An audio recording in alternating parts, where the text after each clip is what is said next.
I'm Adam Anshel for Pro Football Weekly, joined by senior editor Eric Edholm as we take a historical look at each pick in the NFL draft going back to the year 2000. Eric, you've looked at all these picks, pick by pick.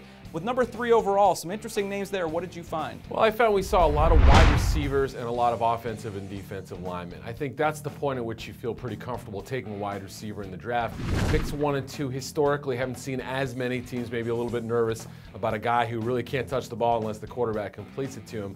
But it comes down to, I think, Larry Fitzgerald and Andre Johnson. You know, we may end up having this debate for 10 more years. The guys have been so consistent, so good throughout their career. We give Fitzgerald just the slightest edge because he's got a little bit better per game average and has just done it for a little bit longer.